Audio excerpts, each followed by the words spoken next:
Taste the Daily. Thanjavur மாவட்டம் பூதலூர் அருகே இறந்த வீரர்களை அடக்கம் செய்ய பயன்படுத்தப்படும் சங்ககால ஈமத்தாழிகள் கண்டுபிடிக்கப்பட்டுள்ளது. தெற்கு பாளையப்பட்டி பகுதியில் ஈமத்தாழிகள் இருப்பதாக கிடைத்த தகவலின் பேரில் அப்பகுதியில் மன்னர் சரபோசி அரசு கல்லூரி தமிழ்துறை பேராசிரியரும் கல்வெட்டு ஆய்வாளருமான கண்ணதாசன் உள்ளிட்ட ஆய்வாளர்கள் அப்பகுதியில் ஆய்வு மேற்கொண்டனர்.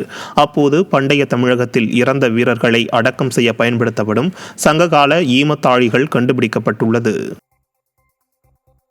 திருவள்ளூர் மாவட்டத்தில் மாம்பழக்கூழ் உற்பத்தி ஆலை அமைக்க வலியுறுத்தி ஆர்ப்பாட்டத்தில் ஈடுபட்ட விவசாயிகள் சாலையில் மாம்பழங்களை கொட்டி விடியா திமுக ஆட்சிக்கு கண்டனம் தெரிவித்தனர். பொதட்டூர்பேட்டை பேருந்து நிலையம் அருகே நடைபெற்ற இந்த ஆர்ப்பாட்டத்தில் கலந்து கொண்ட விவசாயிகள் திருவள்ளூர் மாவட்டத்தில் விளையும் மாங்கனிகளை கொள்முதல் செய்ய வேண்டும் என்பன உள்ளிட்ட பல கோரிக்கைகளை வலியுறுத்தி முழக்கமிட்டனர். பின்னர் டிராக்டரில் ஏற்றி வந்த மாம்பழங்களை சாலையில் கொட்டி விவசாயிகள் தங்கள் எதிர்ப்பை வெளிப்படுத்தினர். மேலும் விவசாயிகளின் காவலனாக விளம்பரம் தேடி வரும் விடியா திமுக அரசு மாம்பழக்கூழ் உற்பத்தி நிலையம் அமைக்க விரைந்து நடவடிக்கை எடுக்க வேண்டும் என வலியுறுத்தினர். திருப்பத்தூர் மாவட்டம் வாணியம்பாடியில் காவல் நிலையத்திற்கு வெடிகுண்டு மிரட்டல் விடுக்கப்பட்ட சம்பவம் பரபரப்பை ஏற்படுத்தியுள்ளது. காவல் கட்டுப்பாட்டு அறைக்கு போன் செய்த மர்ம நபர் வாணியம்பாடி நகர காவல் நிலையத்தில் வெடிகுண்டு வைத்திருப்பதாக தெரிவித்துள்ளார். அதன் பேரில் நடைபெற்ற சோதனையில் வெடிகுண்டு மிரட்டல் போலி என்பது தெரியவந்துள்ளது. இந்த நிலையில் மனநலம் குன்றிய அனீஸ் என்பவர் வெடிகுண்டு மிரட்டல் விடுத்ததும் தெரியவந்தது. விடியா ஸ்டாலின் ஆட்சியில் காவல்துறையின் செயலற்ற தன்மையால் ரயில் நிலையம், உயர்நீதிமன்றம், எதிர்க்கட்சித் தலைவர் இல்லம் தொடங்கி காவல் நிலையங்களுக்கும் வெடிகுண்டு மிரட்டல் விடுக்கப்படும் அவலம் அரங்கேறி வருகிறது. கடலூர் மாவட்டம் வேப்பூர் அருகே பல லட்சம் ரூபாய் மதிப்புடைய மரங்களை ஆளுங்கட்சியினர் சட்டவிரோதமாக வெட்டி கடத்தியதாக கிராம மக்கள் குற்றம் சாட்டியுள்ளனர். குளவாய் கிராமத்தில் உள்ள பொதுப்பணித்துறைக்கு சொந்தமான ஏரி வறண்டு காணப்படுகிறது. இந்த ஏரியில் உள்ள சீமை கருவேலம், வேம்பு உள்ளிட்ட மரங்களை ஆளும் கட்சியை சேர்ந்த சிலர் சட்டவிரோதமாக கூலி ஆட்கள் வைத்து வெட்டி லாரிகளில் கடத்தியுள்ளனர்.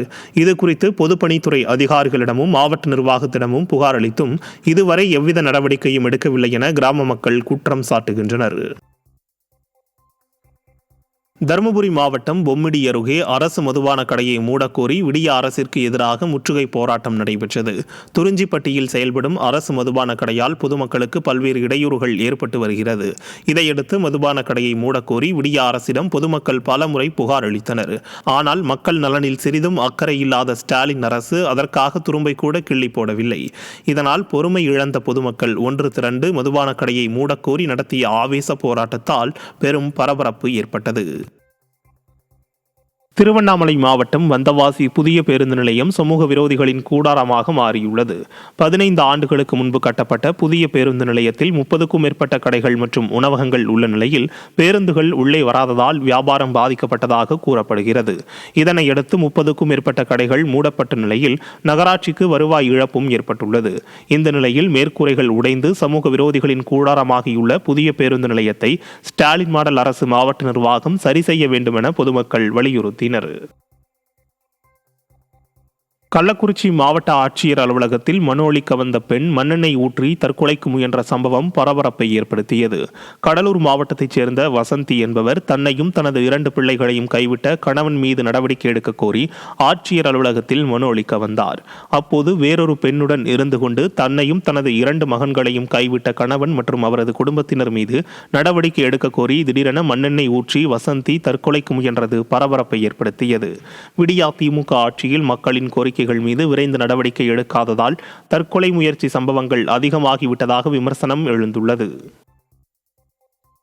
திருநெல்வேலி மாவட்டம் கோபாலசமுத்திரத்தில் உள்ள இலங்கை தமிழர் மறுவாழ்வில் வசிப்போர் தற்போது வசிக்கும் அதே இடத்தில் புதிய வீடுகள் கட்ட வேண்டுமென ஆட்சியரிடம் மனு அளித்தனர். எண்ணூனி மலையடிவாரத்தில் புதிய வீடுகள் கட்டுவதால் மருத்துவமனைகள், பள்ளிக்கூடங்கள் மற்றும் வேலைகளுக்கு செல்ல சிரமங்கள் உள்ளதாக இலங்கை தமிழர்கள் புகார் தெரிவித்தனர். இதனால் தங்கள் விருப்பத்தை நிறைவேற்றும் வகையில் தற்போது இருக்கும் இடத்திலேயே ஸ்டாலின் மாடல் அரசு புதிய வீடுகள் கட்டித்தரக் கோரி ஆட்சியரிடம் இலங்கை தமிழர்கள் மனு அளித்தனர். நாங்கள் மனு கொடுத்துருக்குறோம். முதியோர்கள் இருக்காங்க, ரொம்ப வயசு போனவங்க இருக்கிறாங்க, சிறு பிள்ளைகள் இருக்காங்க, படிக்கிற மாணவர்கள் இருக்காங்க, வேலைக்கு போயிட்டு லேட் நைட்டில் வர்ற பெண்கள் இருக்காங்க. அதனால இந்த இடம், அதாவது வாகன வசதியே இல்லாத இடத்துல வீடு எங்களுக்கு வேண்டாம், இப்பொழுது நாங்கள் இருக்கிற இதே இடத்துல எங்களுக்கு வீடு கட்டி தரணும் அப்படின்ற ஒரு கோரிக்கையை நாங்கள் கலெக்டருக்கு முன் வச்சிருக்கிறோம். திருவண்ணாமலை மாவட்டம் ஆரணியில் 100 நாள் வேலை முடக்கப்படுவதை கண்டித்து விடியா திமுக அரசுக்கு எதிராக விவசாய சங்கத்தினர் தோசை சுடும் நூதன முறையில் ஆர்ப்பாட்டத்தில் ஈடுபட்டனர். வட்டாட்சியர் அலுவலகம் முன்பு நடைபெற்ற இந்த ஆர்ப்பாட்டத்தில் 100 நாள் பணியை முடக்கும் நோக்கத்தில் தமிழகத்தில் பல்வேறு மாவட்டங்களில் நகராட்சியுடன் ஊராட்சிகள் இணைக்கப்பட்டு வருவதாக விவசாயிகள் புகார் தெரிவித்தனர். இதனால் சுமார் 8 லட்சம் குடும்பங்களுக்கு 100 நாள் வேலை கிடைக்காமல் விடியா ஸ்டாலின் அரசு துரோகம் செய்துவிட்டதாக அவர்கள் வேதனை தெரிவித்தனர். மேலும் மத்திய அரசு வழங்கும் 100 நாள் வேலைக்கான ஊதியத்தை விடியா ஸ்டாலின் மாடல் அரசு முறையாக வழங்கவில்லை என்றும் போராட்டத்தில் ஈடுபட்டவர்கள் குற்றம் சாட்டினர். 2024 மத்திய அரசு வழங்கிய முழு கூலி 319 ரூபாய். 7 வாரத்திற்காக 2999 கோடி மத்திய அரசு தரும்போது நாங்கள் எல்லாம் தமிழக அரசுக்கு பணிந்து மோடி அரசு துட்டு கொடுத்துன்னு பார்த்தோம். கடைசியில் 319 ரூபாயில் 70 ரூபாய் தான் மத்திய அரசு கூலியை தமிழக அரசு பயனாளி கொடுத்தது. மீதி 250 ரூபாயை தமிழக அரசு கொள்ளையடித்து விட்டது.